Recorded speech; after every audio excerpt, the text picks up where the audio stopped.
사도신경으로 우리의 신앙을 고백하겠습니다. 전능하사 천지를 만드신 하나님 아버지를 내가 믿사오며 그 외아들 우리 주 예수 그리스도를 믿사오니 이는 성령으로 잉태하사 동정녀 마리아에게 나시고 본디오 빌라도에게 고난을 받으사 십자가에 못 박혀 죽으시고 장사한 지 사흘 만에 죽은 자 가운데서 다시 살아나시며 하늘에 오르사 전능하신 하나님 우편에 앉아 계시다가 저리로서 산 자와 죽은 자를 심판하러 오시리라. 성령을 믿사오며 거룩한 공회와 성도가 서로 교통하는 것과 죄를 사하여 주시는 것과 몸이 다시 사는 것과 영원히 사는 것을 믿사옵나이다. 아멘. 찬송가 204장을 함께 찬송하겠습니다. 찬송가 204장입니다.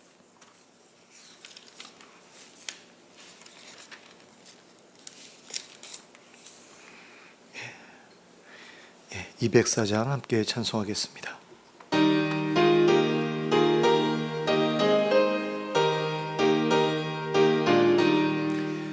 주의 말씀 듣고서 준행하는 자는 반석 위에 터닫고 집을 지은 같아 비가 오고 물나며 바람 부딪혀도 반석 위에 세운 집 무너지지 않네.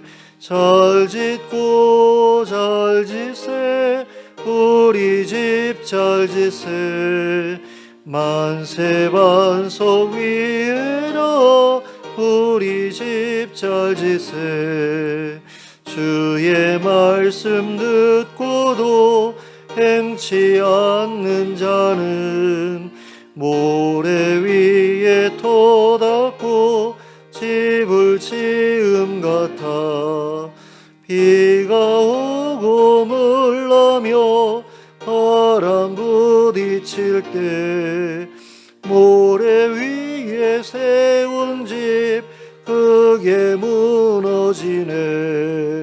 잘 짓고 잘 짓세 우리 집 잘 짓세 만세 반석 위에라 우리 집 잘 짓세 세상 모든 사람들 집을 짓는 자니 반석 위가 아니면 모래 위에 짓네. 우리 구주 오셔서 지은 상을 줄 때 세운 공로 따라서 영영 상벌 주리.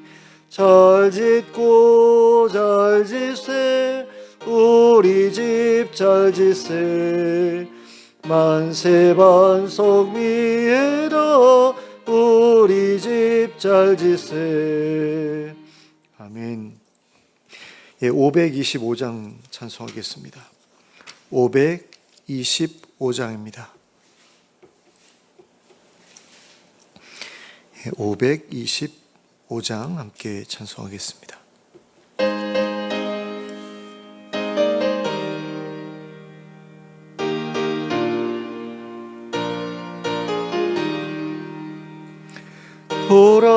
돌아와 돌아와 밤이고 나니여 길이 참 어둡고 매우 험악하니 집을 나간 자여 어서와 돌아와 어서와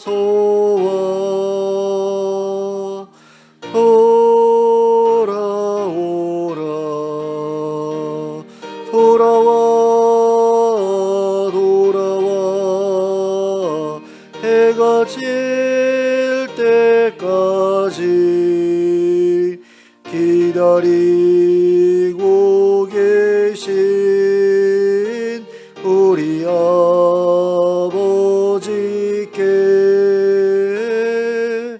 집을 나간 자여 어서와 돌아와 어서와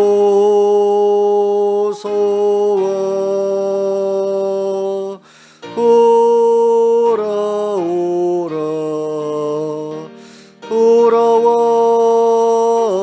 돌아와 환난 있는 곳과 죄가 있는 곳과 미혹받는 데서 집을 나간 자여 어서와 돌아와 어서와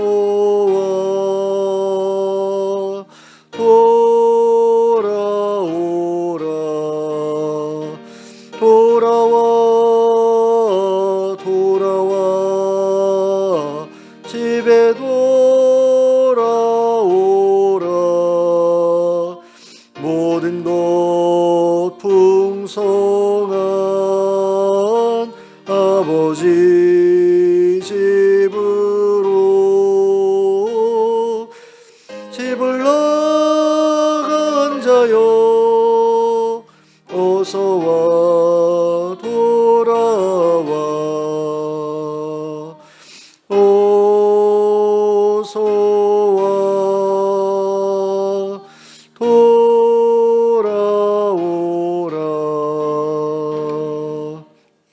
아멘. 오늘 우리에게 주시는 하나님의 말씀은 창세기 19장 29절부터 38절까지 말씀입니다.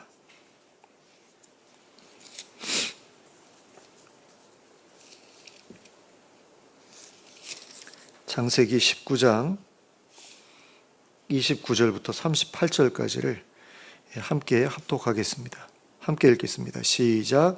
하나님이 그 지역의 성을 멸하실 때 곧 롯이 거주하는 성을 엎으실 때에 하나님이 아브라함을 생각하사 롯을 그 엎으시는 중에서 내보내셨더라. 롯이 소알에 거주하기를 두려워하여 두 딸과 함께 소알에서 나와 산에 올라가 거주하되 그 두 딸과 함께 굴에 거주하였더니 큰 딸이 작은 딸에게 이르되 우리 아버지는 늙으셨고 온 세상의 도리를 따라 우리의 배필될 사람이 이 땅에는 없으니 우리가 우리 아버지에게 술을 마시게 하고 동침하여 우리 아버지로 말미암아 후손을 이어가자 하고 그 밤에 그들이 아버지에게 술을 마시게 하고 큰 딸이 들어가서 그 아버지와 동침하니라. 그러나 그 아버지는 그 딸이 눕고 일어나는 것을 깨닫지 못하였더라. 이튿날 큰 딸이 작은 딸에게 이르되 어젯밤에는 내가 우리 아버지와 동침하였으니 오늘 밤에도 우리가 아버지에게 술을 마시게 하고 내가 들어가 동침하고 우리가 아버지로 말미암아 후손을 이어가자 하고 그 밤에도 그들이 아버지에게 술을 마시게 하고 작은 딸이 일어나 아버지와 동침하니라. 그러나 아버지는 그 딸이 눕고 일어나는 것을 깨닫지 못하였더라. 롯의 두 딸이 아버지로 말미암아 임신하고 큰 딸은 아들을 낳아 이름을 모압이라 하였으니 오늘날 모압의 조상이요 작은 딸도 아들을 낳아 이름을 벤암미라 하였으니 오늘날 암몬 자손의 조상이었더라. 아멘. 하나님께서는 소돔의 포악함과 음란함으로 인하여 그곳을 불과 유황으로 멸하셨습니다. 그러나 아브라함을 생각하셔서 소돔에 살고 있던 롯을 살려주셨습니다. 그리고 그 덕분에 롯은 소돔 인근에 있는 소알이라는 성에서 안전하게 자신의 몸을 지킬 수 있었습니다. 하지만 소알에 도착한 롯은 그곳에 거주하기를 두려워했습니다.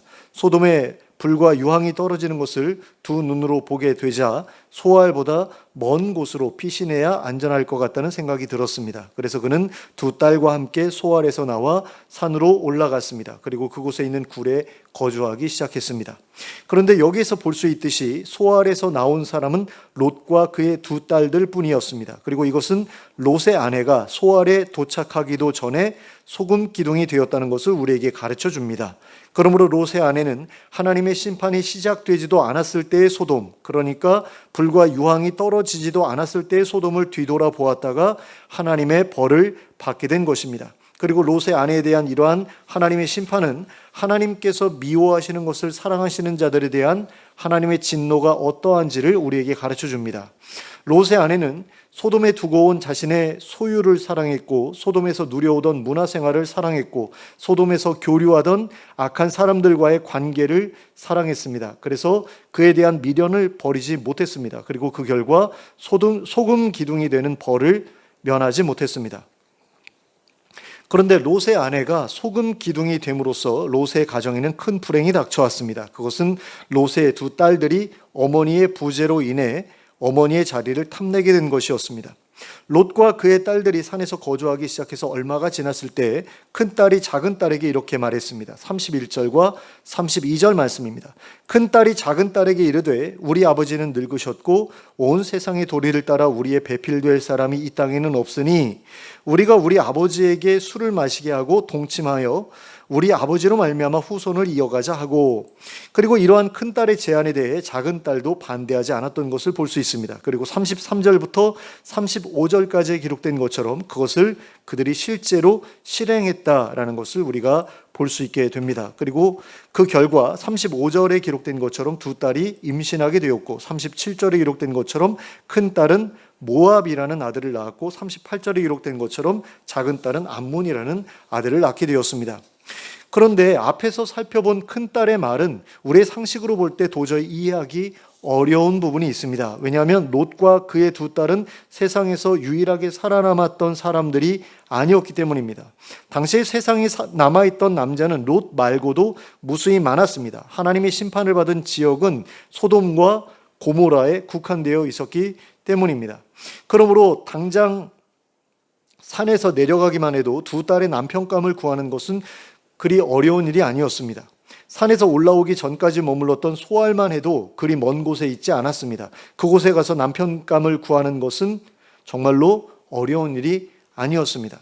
그럼에도 불구하고 롯의 두 딸이 이런 생각을 하게 되었던 것은 아마도 소돔의 멸망과 롯의 아내가 소금 기둥이 되는 것을 보면서 생겨난 공포심 때문에 산에서 내려갈 엄두를 내지 못하게 되었기 때문이 아니었을까 싶습니다. 어쩌면 그들은 세상이 하나님의 심판으로 다 멸망하고 자기들처럼 산으로 피한 몇몇 사람들만 살아남았을 것이라고 생각했을지도 모릅니다. 그리고 평지는 여전히 불과 유황으로 뒤덮여서 계속해서 불타오르고 있을 것이라고 생각했을지도 모릅니다.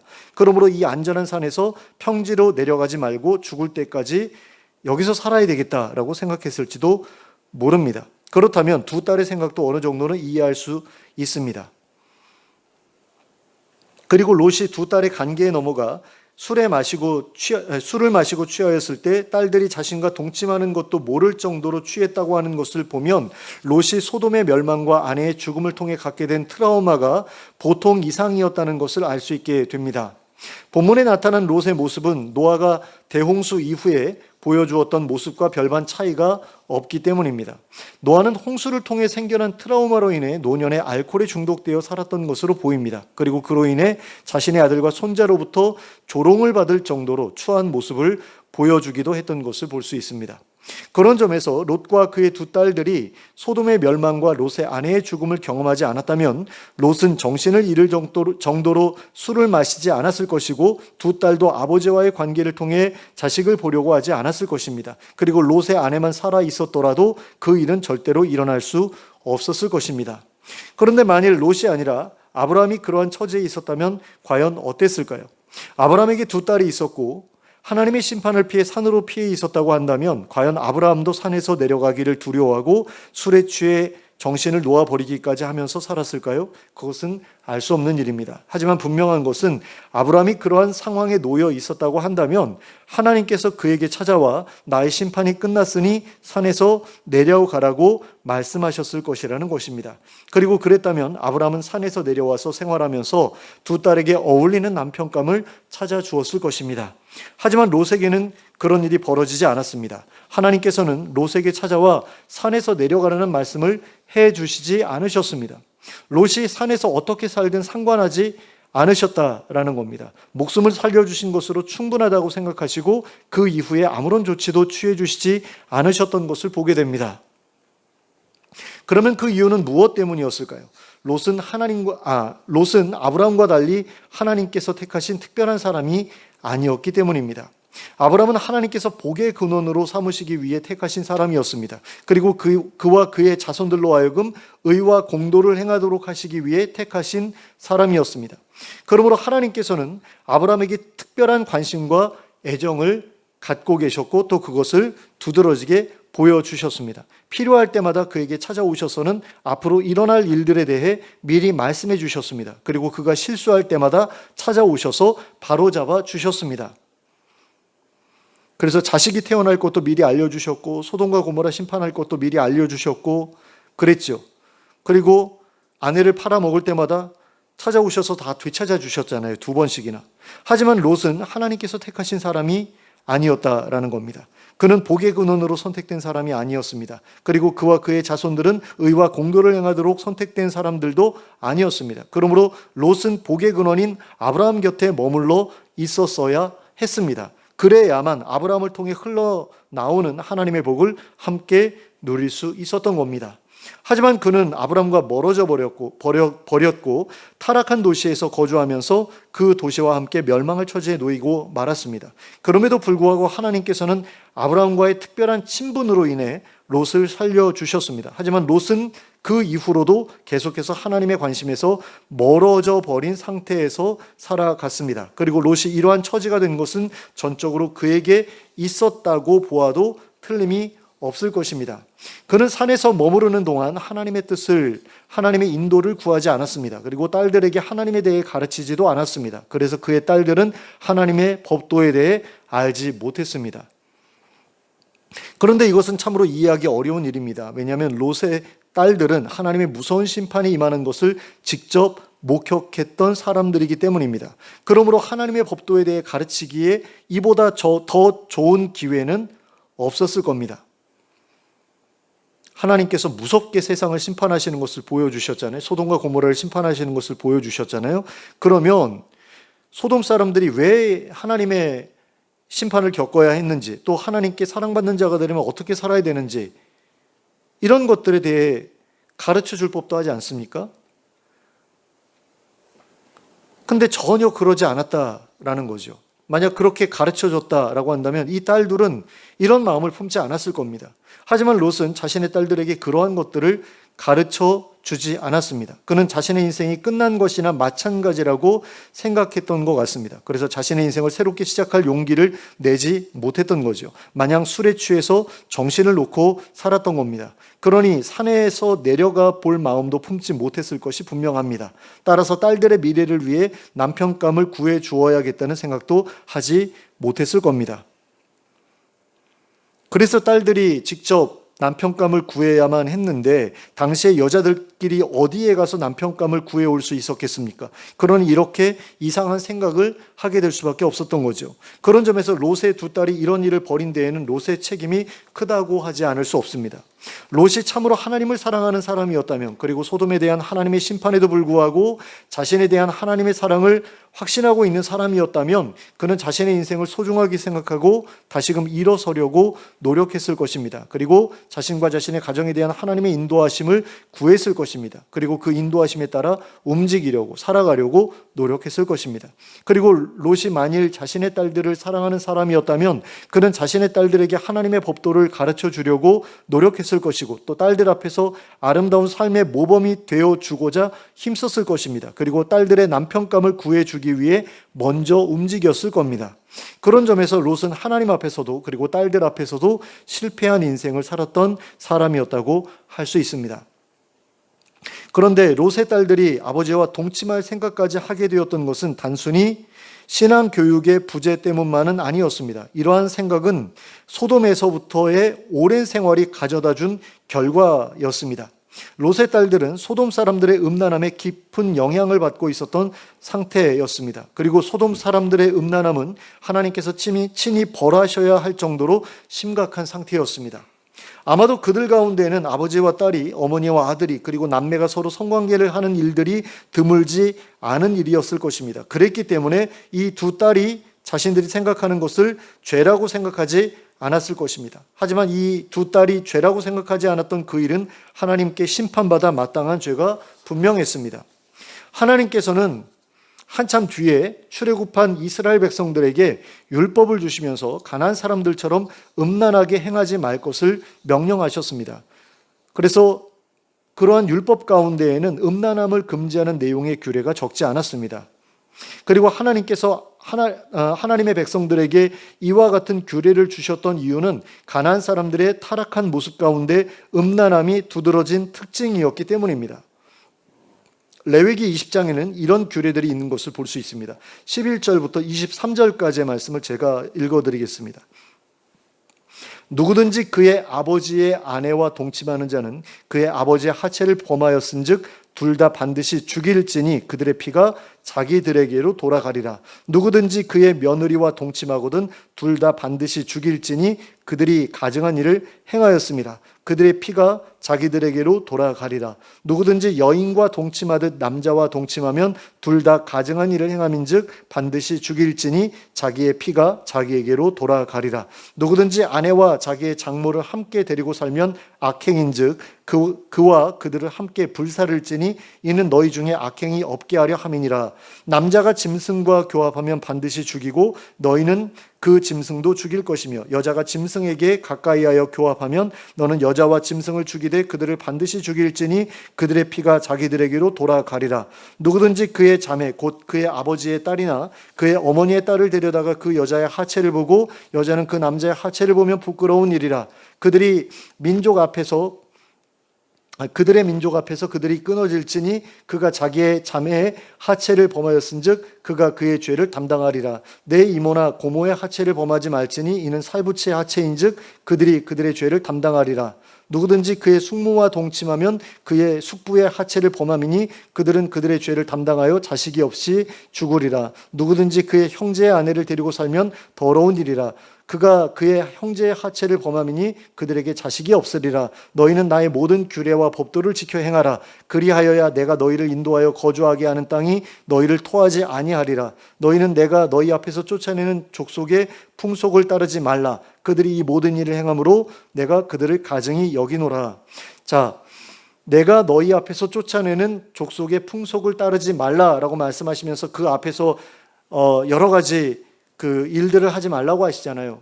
이게 무슨 얘기냐면 여기에서 지금 하나님께서 하지 말라고 말씀하신 이 풍속은 가나안 족속들의 풍속이라는 것이고 이미 가나안 족속들이 이렇게 살고 있다라는 그런 이야기입니다. 그리고 그들이 죽어야 하는 이유가 바로 그러한 풍속 때문이었다라는 거죠. 그들의 음란함 때문에 그들이 죽어야 했다라는 겁니다. 그러므로 따르지 말아야 한다라는 겁니다. 물론 음란함만이 가나안 족속의 풍속은 아니었습니다. 가나안 족속들은 또 포악하기도 했죠. 자신의 자식을 그 몰렉이라는 신한테 불태워서 바치기도 했잖아요. 그러니까 포악함과 음란함 이 두 가지가 함께 그들의 특징이 되었기 때문에 하나님께서 그들을 완전히 멸절하라고 하신 거죠. 근데 소돔 사람들 역시 이 가나안 사람들과 똑같았기 때문에 그렇게 하나님께서 불을 떨어뜨려서 죽이신 겁니다. 그러니까 소돔 사람들이나 가나안 사람들이나 별로 차이가 없는 거예요. 차이가 있다면 소돔과 고모라는 하나님께서 직접 벌하신 것이고 가나안 족속들은 이스라엘 백성들을 통해서 벌하신 것이고 그 차이만 있는 거지 소돔 사람들이나 가나안 사람들이나 똑같이 음란하고 똑같이 포악한 사람들이었고 지금 이 롯의 딸들이 행했던 일 역시 소돔 사람들에게서 보고 배운 것이고 하나님 앞에서 죽어 마땅한 그런 죄였다라는 거죠. 이 롯의 두 딸은 어려서부터 그 소돔에 살면서 그들의 풍속을 보아왔던 것이고요. 그래서 그 풍속에 대해서 이상하다고 생각하지 않았던 겁니다. 굉장히 자연스럽게 다들 저러고 사는구나 라고 생각했다라는 겁니다. 그런데도 롯은 자신의 두 딸이 그렇게 소돔에 물들어 있는 줄을 몰랐던 것 같습니다. 그래서 그는 자신의 손님들을 보호하기 위해 폭도들 앞에 나아갔을 때 이렇게 말했습니다. 창세기 19장 8절 말씀입니다. 내게 남자를 가까이 하지 아니한 두 딸이 있노라. 청하건대 내가 그들을 너희에게로 이끌어내리니 너희 눈에 좋을 대로 그들에게 행하고 이 사람들은 내 집에 들어왔은즉 이 사람들에게는 아무 일도 저지르지 말라. 자, 롯이 이렇게 말하는 것을 보면 롯도 소돔 사람들에게 어느 정도 물들어 버렸다라는 것을 우리가 감지하게 되지요. 근데 지금 롯이 자기의 딸들에 대해서 남자를 가까이 하지 않았다라고 말하고 있잖아요.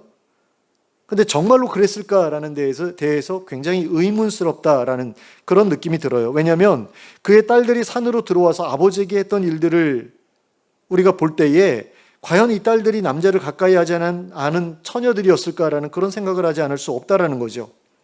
게다가 이 딸들이 아버지를 속여서 동침한 것이 본문에 한 번씩 기록되어 있다고 해서 실제로 아버지와 동침한 것이 한 번뿐이었을 것이다 라고 생각하기도 어렵습니다. 왜냐하면 어떤 사람들은 단 한 번의 관계만으로도 임신하기도 하지만 어떤 사람들은 시험관 시술까지 해야 될 정도로 임신이 쉽지 않기도 하기 때문입니다.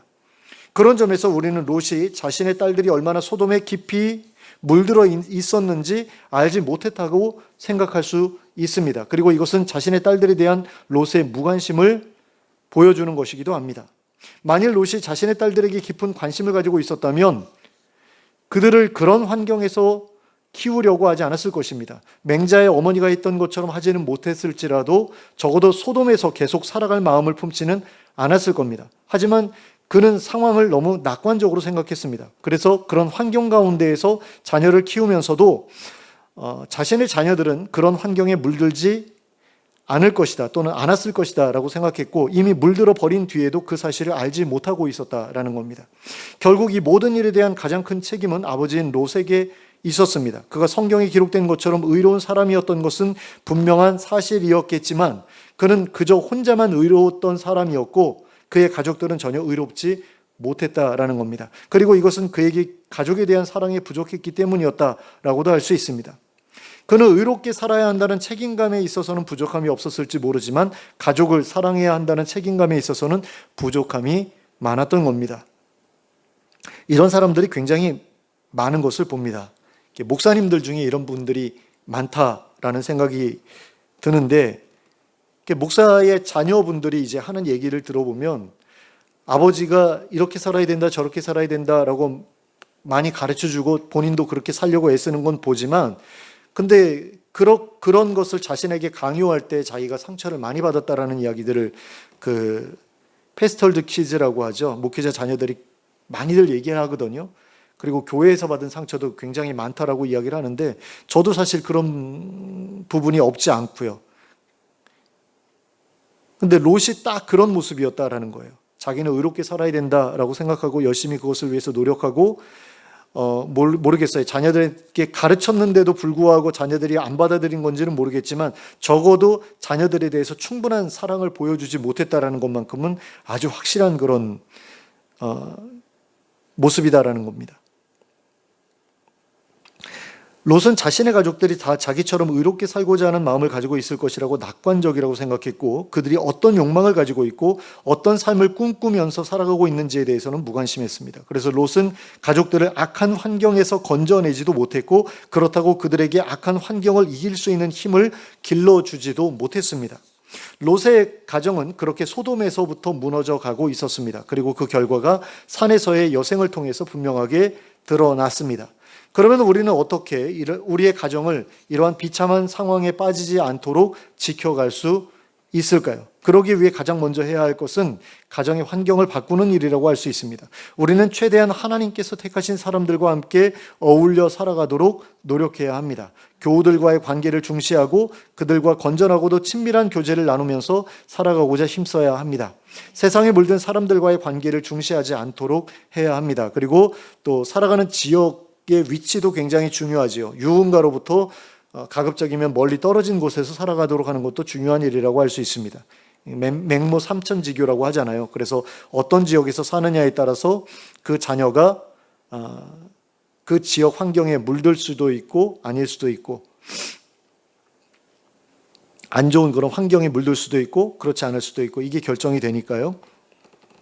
그리고 가능하다면 건전한 신앙 공동체를 이루거나 아니면 기존의 공동체에 들어가서 함께 살아가는 것도 생각해 볼 만한 일이 아닐까라는 생각이 듭니다. 예를 들면 이제 좀 극단적인 상황일 수도 있는데요. 예수원이라든가 후터라이트 공동체와 같은 그 신앙과 삶을 공동으로 함께하는 공동체 생활을 시도해 보는 것도 나쁘지 않을 수 있겠다라는 그런 생각이 듭니다. 근데 이거는 조금 대단한 어떤 그런 열심이 있는 경우에나 가능한 그런 이야기고요. 근데 미국에는 이런 공동체들이 굉장히 많다라고 그래요. 아미시 공동체라고 해가지고 전기도 안 쓰고 뭐 마차 타고 다니고 자동차도 못 몰게 하고 뭐 그런 사람들 있잖아요. 나라에 세금도 안 내고 또 군대도 안 가고 그런 사람들 있거든요. 좀 극단적인 경우이긴 한데요. 이건 정말 쉬운 일은 아니에요. 하지만 만약에 정말로 예수님의 그 재림, 하나님의 심판이 가까이 왔고 우리가 살아가고 있는 세상이 정말로 포악과 음란에 물들어 있어서 하나님의 심판이 딱 어울리는 그런 상황이 되었다. 그게 분명하다라고 한다면 그렇게 해서라도 그런 공동체에 들어가서라도 우리의 의로운 심령이 상하지 않도록 보호해야 될 그런 필요가 있다라는 거죠. 그러니까 이런 겁니다. 예전에 다미선교회가 뭐 예수님 재림이 이제 얼마 남지 않았다. 1992년 10월 28일에 예수님 재림하신다라고 했을 때 많은 사람들이 막 기도원에도 들어가고 그랬잖아요. 왜 그랬을까요? 지금 자기네들의 살아가고 있는 그 환경이 하나님의 심판을 받기에 합당하다라는 그런 마음이 자기들 마음속에도 있었던 거죠. 야, 저 사람들하고 같이 있다가는 같이 어려움을 겪을 수도 있겠다라는 그런 생각이 들지 않았겠어요? 근데 우리도 한번 생각해 보자라는 거죠. 예수님께서 뭐 한 달 뒤에 오신다라고 한다면 여러분들 그냥 평소와 똑같이 그냥 그렇게 살아가고 있을까요? 뭐 그런 사람들도 있을 거예요. 야, 이런 때일수록 더 열심히 예수님을 전하자. 그래가지고 불신자들하고 어울려 살아가면서 불신자들에게 막 복음도 전하고 그러겠죠. 그런데 어떤 사람들은 지금부터라도 조금 더 경건한 생활을 하자. 라고 하면서 불경건한 친구들로부터 관계를 좀 단절하고 멀어지려고 애를 쓰지 않을까라는 생각이 들어요. 그러니까 알코올 중독자들 같은 경우 어떻게 해야 되겠어요? 같이 술 마시던 술 친구들하고 좀 멀어져야 될 것 아니에요. 내가 예수님 한 달 뒤에 재림하신다라고 말해도 이 사람들 안 들을 것 아닙니까? 그 무슨 소리 하냐 그러면서 술 마시자고 자꾸 불러낼 거 아니에요. 그럼 자기는 계속해서 무너져 내릴 것 아닙니까? 그러면 어떻게 해야 되겠어요? 그런 공동체에 들어가서라도 내 자신을 지켜야 되지 않겠습니까? 마약 중독자라든가 도박 중독자라든가 이런 사람들이 새 속에 물들지 않을 수 있는 방법은 유일한 방법은 공동체밖에 없거든요. 근데 우리는 별로 우리가 살아가고 있는 그 환경에 대해서 별로 심각하다고 생각을 안 해요. 대부분의 기독교인들이 자신들이 속해 있고 어울려서 살아가는 그런 환경에 대해서 별로 심각하다는 생각 안 합니다. 기독교인 직장인들 가운데 영업을 위해서 룸사롱도 가고 그러는 거 뭐 별로 그렇게 죄책감 안 느끼고 하는 사람들도 얼마나 많습니까? 근데 별로 심각하게 생각 안 해요. 뭐 다들 그렇게 직장 생활 하는 거지 직장 다니면서 어떻게 그런데 안 다닐 수가 있어. 근데 예수님 재림하신다, 한 달 뒤면 재림하신다라고 한다면 기꺼이 그 직장 그만두고 룸살롱 가던 일, 뭐 술상무 하면서 이렇게 대접하던 일 그런 거 다 끊을 거 아니에요. 그러니까 임박하지 않았기 때문에 임박했다라고 생각하지 않기 때문에 우리가 그렇게 널널하게 생활하는 것이지 정말로 우리가 심판이 멀지 않았다라고 생각한다면 롯같이 그 도시를 떠나야 되는 거죠. 이제 전쟁 나는 게 얼마 남지 않았고 북한이 가장 먼저 타격할 지역이 이 지역이다라고 한다면 다들 거기 떠날 거예요. 그 강철비라는 영화에서 보니까 북한이 가장 먼저 핵을 날릴 지역이 대전이라고 그렇게 나와 있더라고요. 대전하고 세종하고 뭐 그 근처를 가장 먼저 타격할 거다. 뭐 이런 얘기가 그 영화 속에서 나와요. 제가 하는 얘기가 아니고. 근데 만약에 전쟁이 임박했다라고 한다면 그 대전 살던 사람들 거기 계속 살면 안 되죠. 어디론가 피해야 되겠죠. 그러니까 군 기지도 없고 그래가지고 미사일 날라올 염려가 없는 그런 오지, 지리산 같은 데로 들어가는 게 제일 안전할 거 아니에요. 그러지 않는 게 멍청한 거죠.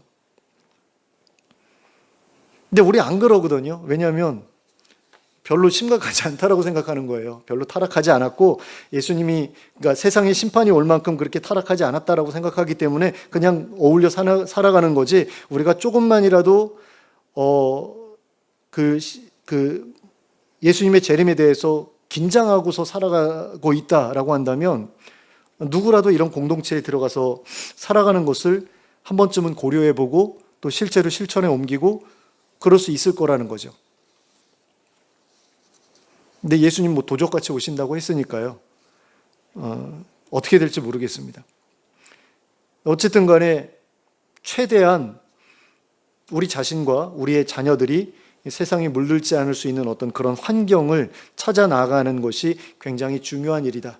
그래서 그 유흥가가 막 있고 그런 데서 이제 멀어지는 게 필요하고 또 텔레비전 같은 것도 또 스마트폰 같은 것도 사실 어린애들한테는 많이 절제시켜야 된다라고 그러잖아요. 그래서 저희가 예전에 그 DTS를 받고 와서 예수제자 훈련학교를 이제 그 수료하고 온 다음에 우리 자녀들에게 그 애니메이션 같은 거 보여주지 않았습니다. 일본 그 만화 있잖아요. 뭐 닌자 나오고 이러는 거. 근데 우리 애들이 교회에 가서요. 같이 어울리질 못하는 거예요. 왜냐하면 그걸 안 봐서. 텔레비전에서 나오는 그 나루토라고 하는 그 닌자 그 애니메이션이 있는데 그거를 안 보니까 대화가 안 되는 거예요. 애들하고. 그래가지고 결국에는 저희가 텔레비전을 보여주기 시작했어요. 근데 그런 거를 겪으면서 아, 교회도 똑같구나. 세상하고 별 차이가 없구나라는 걸 느꼈어요. 제가 사역했던 교회지만 그 교회에서도 신앙교육이라는 거를 시킬 때에 그냥 하나님은 이런 걸 좋아하셔, 뭐 싫어하셔, 이런 거는 우리가 가르칠 수 있을 텐데 그럼에도 불구하고 텔레비전을 보면서 영향받는 거는 우리가 단절시킬 수가 없는 거예요. 교회에 나가서 하나를 더 가르치는 것뿐이다라는 거죠. 그러니까 세상 거는 그대로 그 교회 안 다니는 애들하고 똑같이 접하고 있으면서 거기에 하나님에 대해서 가르치는 거 한 가지만 더 할 뿐이지 이걸 완전히 단절하고 이것만 가르치는 그런 삶은 아니다라는 거죠. 결국에는 세상이 섞여 살아가는 것과 별반 차이가 없는 거예요. 그래서 교회에서의 어떤 이혼율, 교회 다니는 사람들의 이혼율이나 교회 안 다니는 사람들의 이혼율이나 교회 다니는 사람들의 범죄율이나 교회 안 다니는 사람들의 범죄율이나 별로 차이가 없다라는 거죠. 근데 제가 생각할 때 이런 신앙 공동체 안에서 살아가는 사람들의 범죄율 또는 이혼율과 세상에서 살아가는 사람들의 이혼율, 범죄율을 비교해 보면 아마 되게 많이 차이가 날 겁니다. 그래서 저는 하나님이 세상을 심판하실 때 우리가 교회에 다니고 있다는 것만으로 내가 세상 사람들과 다르게 살고 있어요 라고 말할 수 있을까에 대해서 굉장한 의문이 있습니다. 그리고 솔직히 신약 성경에서 예수님이 가르친 대로 살아가려고 애쓰는 기독교인들 보기도 사실은 힘들고 대부분의 기독교인들은 구약에서 제시한 어떤 그런 수준의 그런 신앙생활을 대부분 하고 있다고 생각되거든요. 그러니까 남한테 피해는 주지 말자 라고까지가 구약에서 가르치는 하나님의 백성의 삶의 모습인데 그러니까 십계명 같은 거죠. 남한테 피해 주지 말자까지가 이제 구약적인 그런 삶인데 대부분의 기독교인들의 수준이 여기 있고 신약에서 예수님께서 말씀하신 것은 적극적으로 나아가서 가난한 사람들 도와주고 재산을 그러니까 여유 재산이죠. 여유 재산을 팔아가지고 가난한 사람들 도와주고 이런 것까지 말씀하시는데 거기까지 하는 기독교인들은 실제로 드물다라는 거죠. 그래서 그러면 과연 그런 사람들은 어디 있는가라고 봤을 때 신앙 공동체를 이루어서 살아가는 사람들 사이에서는 그런 것들을 정말로 하고 있더라고요. 그러니까 참 깝깝한 거예요. 세상에 수많은 교회들이 있고 수많은 가르침들이 있는데 실제로 초대교회에서 보여주는 어떤 그런 신앙 생활을 하고 있는 사람들은 정말로 보기 힘들고 그런 사람들은 우리가 극단주의자라고 말하는 어떤 수도사들이나 정말 외진 곳에 들어가서 신앙생활하고 있는 그런 공동체에 속한 사람들이나 그렇게 살아가고 있기 때문에 참 저도 답답한 그런 마음이 있어요. 도대체 하나님께서 원하시는 그 삶의 모습이 왜 이렇게 어려운 것일까? 왜 이렇게 수준이 이렇게 극도로 높은 것일까라는 생각이 들고 이걸 내가 과연 이 세상 사람들과 어울려 살아가면서도 그런 삶을 내가 살아가는 게 과연 가능할까라는 어떤 그런 부분들에 대한 뭐랄까요? 좀 아쉬움? 그런 부분들이 있습니다. 그래서 어디까지 우리가 할 수 있을지는 모르지만 할 수 있는 최선은 다해서 세상과 구별된 그런 어떤 삶을 추구해야 되고 또 분리된 그런 삶을 추구해야 되고 이런 부분에 대해서 고민이 필요하겠다라는 것을 말씀드리고 싶고요. 그 다음으로 우리가 해야 될 것은 삶으로 보여주는 신앙교육이라고 할 수 있습니다. 그러니까 부모가 먼저 하나님 앞에서 거룩한 모습으로 살아가야 하고 의로운 삶을 추구해야 한다라는 겁니다. 하지만 의로운 모습을 보여주는 것만으로는 부족하지요. 자녀들을 사랑해 주어야 되죠. 그래서 자녀들이 부모에게 사랑받고 있음을 스스로 알 수 있을 정도까지 사랑을 해 주어야 합니다. 그럴 때라야 우리가 자녀들에게 가르치는 것들을 자녀들이 그냥 흘려버리지 않고 마음에 새길 것이기 때문입니다. 근데 롯은 이 두 가지 일에 있어서 확실히 실패했지요. 실패 안 하려면 아브라함한테 돌아갔어야 되지 않나라는 생각을 해봅니다. 그러니까 아브라함은 자기 그 신앙 공동체를 확실하게 유지를 했잖아요. 자기 집에서 길리고 난 자들 그런 사람들에게 다 할례를 행하고 하나님 보시기에 아름다운 모습으로 살아갈 수 있도록 그렇게 해나가지 않았습니까? 만약 롯이 삼촌 곁을 떠나지 않았으면 이렇게까지 망가졌을까요? 소돔으로 안 갔으면? 근데 아브라함의 그 삶의 영역은 유목 생활이잖아요. 그러니까 다른 사람들하고 섞일 염려가 별로 없는 사람이에요. 물론 그 에스골 마므레 같은 그 지역 유지들하고 같이 교류하기는 했지만 오히려 영향을 끼치는 그런 형편이었지 영향을 받는 형편이 아니었거든요. 그러니까 롯같이 연약한 사람은 그렇게 단단한 사람 옆에 가서 같이 신앙생활을 하면서 그로부터 영향을 받고 도전을 받고 했어야 되는데 그걸 못한 겁니다. 그래서 실패한 겁니다.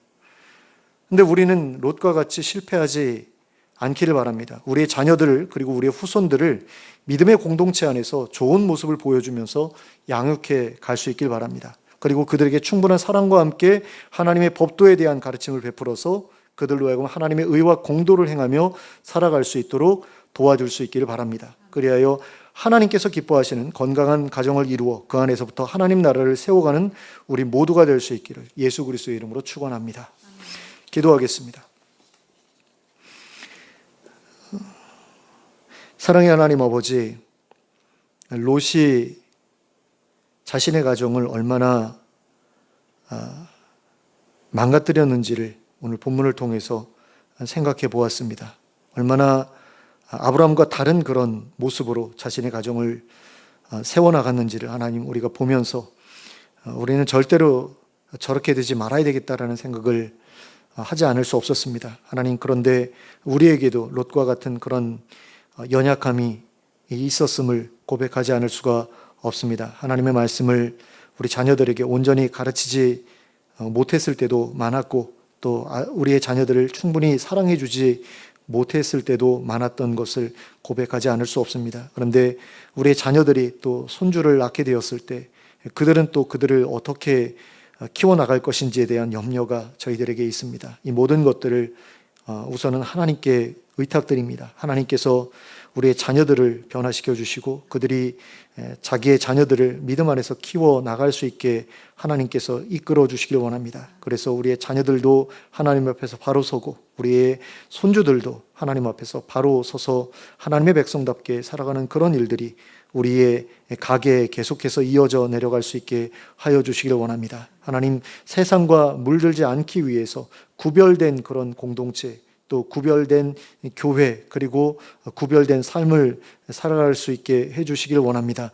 최대한 세상에 물들지 않을 수 있기를 바라는데 세상과 버타여 살아가지 않을 수 있기를 원하는데 그러기 위해서 세상과 갈라서야 하지만 또 그럴 수 없는 상황이라고 한다면 세상을 이겨나갈 수 있는 그런 믿음이라도 온전히 심어줄 수 있는 그런 우리의 가족 될 수 있기를 원합니다. 한 사람 한 사람 하나님께서 붙들어 주셔서 흔들리지 않게 하여 주시고 아브라함과 같이 하나님 특별한 택하심으로 말미암아 하나님의 특별한 인도하심을 받고 또 하나님의 도와주심을 늘 의지하며 살아가는 그런 인생들이 될 수 있길 원합니다. 그래서 아브라함처럼 실패하더라도 다시금 하나님께서 회복시켜 주시는 그런 은혜를 경험하면서 살게 하여 주시옵소서. 그냥 목숨만 구해 주셨다고 그냥 내버려 두시는 롯과 같은 그런 처지 되지 않도록 하나님께서 붙들어 주시고 하나님의 은혜 가운데 계속해서 하나님과 동행하며 살아가는 복된 인생 될 수 있도록, 그리고 복된 가정 될 수 있도록 인도하여 주시옵소서.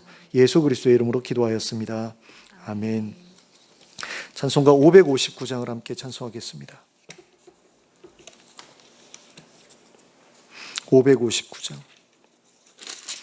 함께 찬송하겠습니다.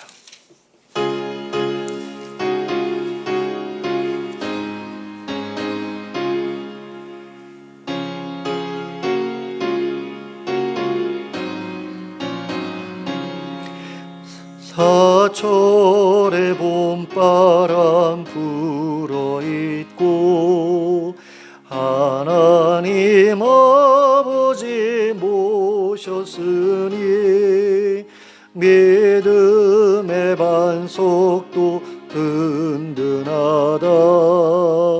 우리 집 즐거운 동산이라. 고마워라 임마누엘, 예수만 섬기는 우리 집.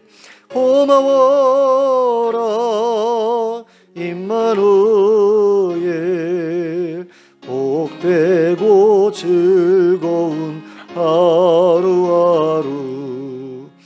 어버이 우리를 보이시고 동기들 사랑에 뭉쳐있고 기쁨과 서름도 같이 하니 한간의 초가도 전국이라.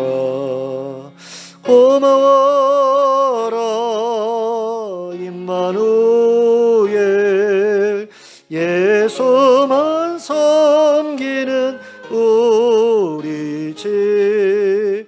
고마워라 임마누엘, 복되고 즐거운 하루하루. 아침과 저녁에 수고하여 다 같이 일하는 온 식구가 한 상에 둘러서 먹고 마셔. 여기가 우리의 낙원이라. 고마워라 임마누엘, 예수만 섬기는 우리 집. 고마워라 임마누엘, 복되고 즐거운 하루하루. 아멘. 주님 가르쳐 주신 기도로 예배를 마치겠습니다. 하늘에 계신 우리 아버지여, 이름이 거룩히 여김을 받으시오며 나라가 임하시오며 뜻이 하늘에서 이루어진 것 같이 땅에서도 이루어지이다. 오늘 우리에게 일용할 양식을 주시옵고 우리가 우리에게 죄 지은 자를 사하여 준 것 같이 우리 죄를 사하여 주시옵고 우리를 시험에 들게 하지 마시옵고 다만 악에서 구하시옵소서. 나라와 권세와 영광이 아버지께 영원히 싸움나이다. 아멘.